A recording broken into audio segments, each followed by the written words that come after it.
Mythic fiction? Yeah, sure, okay. This is a story about the end of the world, and the ones who are supposed to bring about its end. Hati is the wolf tasked with eating the moon during Ragnarok, and she's our hero. She doesn't have a single reason to want to go about this, since she's happy with the life she has with her sisters and is sure there are countless others who feel the same. Her quest is finding an alternative, and her fate is discovering that some things are just out of her power, that all things end, that ends are just new beginnings, and that life is about the present, not the fate you're bound to face.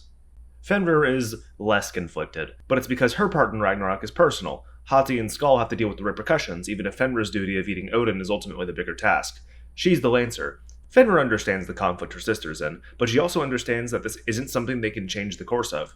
Ragnarok is just that much bigger than them. And unlike her sisters, Fenrir remembers all of the Ragnaroks before and how every single time Hati comes around, does what needs to be done, and lives an even happier life every time the cycle starts again. But let's concern ourselves with something else. This is Skull. She also remembers every cycle, and also doesn't tell anyone, but she knows that Fenrir remembers and never brings it up. Fenrir's focus is the future, and the inevitability of having to do Ragnarok all over again, while Hati is fighting for the past, their history, preserving the results of the things that they've done, while Skull lives in the present. Yes, they've done fun things together, yes, it will eventually end, but those things aren't as important as the here and now. Skull represents her own conclusion, and a simpler, more neutral goal. Her motivation is simply for the three of them to be happy as often as she can manage. She is the least attached to the plot, and the most attached to the characters. Skull is the heart of this story.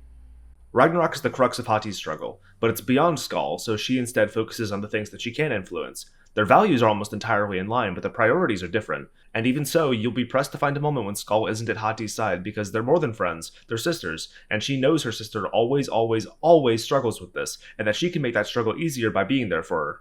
The groundwork we have laid out is on a pretty big scale, and the potential for interactions with unknown characters of every kind in every kind of setting and situation is just as vast. This framework invites whatever conflict our hearts desire, and whatever hooks strike our fancies, which means the chances of us getting lost in the sauce and losing sight of these characters is significant. We're putting stress on Skull's character in a case like this, because as the heart, she's the glue that's going to keep the three of them together, the one who isn't going to get wrapped up in the endlessly expansive plot. She is the anchor, and the one I have to make sure keeps the others grounded as we go deeper down the rabbit hole, because the last thing I want is to lose sight of these characters whose relationships with each other are the backbone of the whole story. It's a start, a foundation and a direction we know we want to guide her towards, but the details need some chiseling, as all things like this tend to, so let's get some inspiration. And let's keep it simple. I think Skull is going to fit the mold of a lover of all type of heart better than a loved by all kind of heart. And those aren't the only two archetypes we can start with, but they're the loosest, and let us focus more on her role in regards to the plot she keeps out of. I don't think I'd call Skull a fish out of water. She's in the mix of it just like the other two, but has a unique perspective and a much more passive outlook. It's learned passivity, and while the specifics will differ, we can learn a lot from characters like that who do their best from the sidelines. Because she is a main character, but her role is support, aiding and offering comfort and relief while the other two grapple with the central conflicts. Let's take a look at Krillin. From near the very start, Krillin was by Goku's side, and always did his best to keep up and fight alongside him. Even late into the series, Krillin is still the person Goku goes to whenever he needs to step away from the fighting, and it's Krillin who Goku holds in such high regard that his cruise across Snake Way is the catalyst for him turning Super Saiyan. Krillin is the glue that keeps the rest of the main cast grounded, but he cannot keep up with the conflicts of Dragon Ball Z, and especially not Super. But we're going to focus on Z, because despite not stacking up, he knows when to call it quits, taking Gohan away as soon as Goku asks him to in the Saiyan saga, and he knows how to step up, even when he never plays the biggest part. He goes along to Namek to bring their friends back to life and pitches in, scarcely, with Dodoria and the Ginyu Force. And even though he has to wear one of the biggest screw-ups in anime like it was stamped onto his forehead, he still took the remote and stuck his neck out with the intent of saving everyone grief. But he didn't go through with it, because Krillin has empathy that most of the Z fighters don't. I mean, I'd want to blow them up too. All of them had gotten the brakes beaten off of them by the androids, but Krillin still flubbed it. His emotions got the better of him. He did what felt like the right thing to do, and it worked out in the end, but it led to the darkest hour in the whole Cell Saga. In another series, this would have led to trauma, or a falling out. Krillin was indirectly responsible for both Trunks and Vegeta getting their egos rearranged, but more pressingly, his refusal to boom 18 led to 16, Trunks, and his best friend to go vibe out in another world. It's a miracle that he wasn't in total shambles during the Buu Saga, and while the result of him retiring from fighting between arcs is convincing, it only being so he can settle down is a bit disappointing, but it's completely understandable and doesn't detract from Dragon Ball Z since Krillin is a character that ultimately gets more and more minor as the story goes on. But his becoming more minor does a bit of damage, especially in Super. The cast and the nature of the conflicts kinda sadly force him out of the spotlight's edge, and in turn I think Dragon Ball loses a bit of its soul. The heart became a gag character, inconsequential, and no one stepped up to fill that emotional void. A void that should never exist. A void I know that I would like to keep full as best as I can. A story without heart becomes a to-do list, and if all the characters can do is talk about the plot because we don't have someone who cares more about the characters themselves than the threats to the planet, the galaxy, or the universe, then it all just kinda gets lost in the sauce. But that's not to say our heart has to be a rock or the center of attention, just that we have to keep a conflict concerning them and not so far removed from their own wants and capabilities that they fade away into nothing. Ideally, they're constantly engaged and able to interject, so those moments when they aren't around and the absence of heart is poked and prodded, it hurts that much more. For all the scheming and nihilism involved with the narrative, Death Note has a heart, and his name is Matsuda, and while the plot keeps trying to push him away, he sticks by it because staying on the task force is righteous in his eyes. He's the optimistic rookie who wants to wave his friends as suspects the moment they show a sign of innocence. The new blood who steps up to the task of his own volition despite his anxiety, and plays multiple crucial parts in taking down the Yotsuba group. He's the cop still worried about little everyday things like pop idols, tea, and getting a girlfriend, even with Kira being the largest he's ever been. Matsuda is firmly in camp, beloved by everyone. If he wasn't, they wouldn't keep him around. He provides relief, which, in a series as grim as Death Note, effectively makes him an angel. He is the butt of every joke he's a part of. He's a screw-up that's constantly being corrected and having his hands swatted. He's the only person whose ineptitude genuinely makes L angry, and the heart he gives can be read as buffoonery. Matsuda probably gets called an idiot about as many times as Light gets called a genius, but skewed perspective aside, Death Note wouldn't be the same without him. It's important to maintain balance in your writing's tone using characters like him, because value is determined by scarcity. Fantastic moments usually stand out because they're, at least as far as the story is concerned, one of a kind, and they're peppered throughout instead of taking up bulk so that they can have higher value. Light and L's crazy one-on-ones wouldn't have the same impact if that's all the show ever was, and interjecting emotion into a cutthroat and meticulous narrative like Death Note makes those cutthroat moments more satisfying.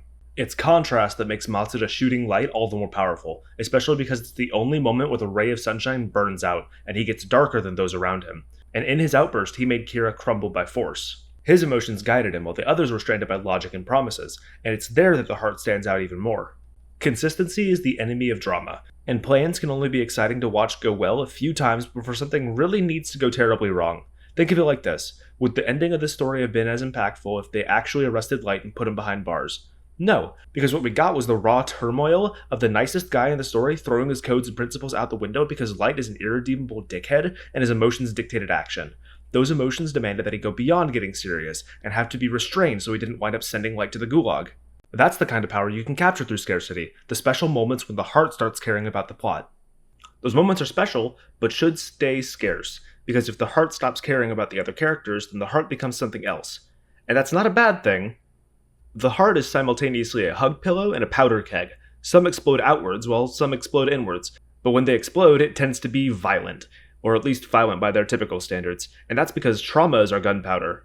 Ishigami is the heart and soul of Love is War, and apart from the walking bundle of chaotic energy and napalm that is Chika Fujiwara, is the main tool we as an audience have to get to see who the protagonists are when they aren't around each other. He's Shirogane's closest male friend, and they talk about so much garbage. He's our outlet to watch the stoic, scheming class president kick back in the grass and talk about mundane gibberish, while also being our lens to watch Kaguya be constructive. Love is War is a constant game of wits and outsmarting each other, and in Ishigami we find, say it with me now, reprieve. When the focus isn't on making the other confess, the two are much more loose, and being the sweet summer child that he is, he draws the best out of both of them whenever he finds himself in need. The heart is treasured by the heroes, and though he keeps to himself at the start, that very quickly starts to change. His horizons expand slowly, and then very, very fast. His trauma basically explodes back into his mind, along with his original resolution, one Shirogane helped him reach. And it's the commitment that he made to the heart, and Kaguya's support in the present, that make him pick himself back up and spit in that trauma's face. He gets other simple problems of his own, and graduates to being his own sort of protagonist. Side stories, smaller goals, and no longer exclusively tied down as the water boy for the two heavy hitters. And that means when he finally needs to help be their hearts again, he is much stronger. These are the sorts of takeaways that work best for me, and inspire me the most. I am not the best when it comes to details. I prefer to work with ideas and iron things out afterwards, after they're all contained. So let's graft together some ideas and see if we can't make a heart of our own. Skull is the youngest of the three wolves. She is not the most experienced, but she has the broadest horizons. She is a lover of all things, and though she isn't quite beloved by all, often seen even by Fenrir as detached and lazy, whenever a moment arises where she needs to open her heart, she does. Her views are in contrast with Fenrir's regarding their middle sister Hati. Fenrir knows that eventually she'll come around, and regardless of how hard she fights, Ragnarok is going to happen and they will play parts in it. That's how it always goes, and her job is helping Hati figure that out for herself. and keeping her on the straight and narrow, focusing on the inevitable future and refusing fleeting pleasures for herself. Skull is nostalgic and supportive. She has faith in Hati and always has, but is mostly of the same mind as Fenrir. She strives to enjoy their long lives moment by moment despite knowing that they'll all end the exact same way every single time, because it's her sisters that matter most, and loving them is enough of a reason for her to partake in Ragnarok 1,000 times.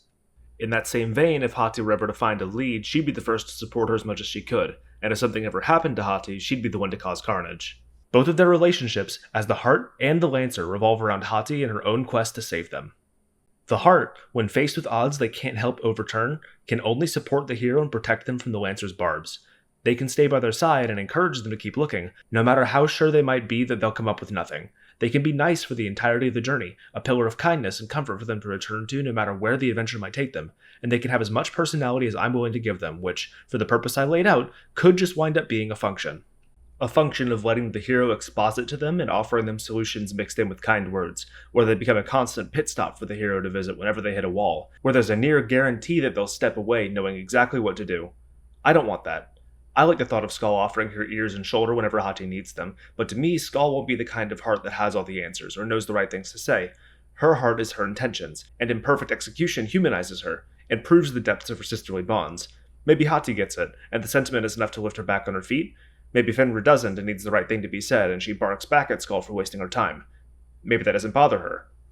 Here we have a norm. It's non-specific, but it doesn't have to be a work of art.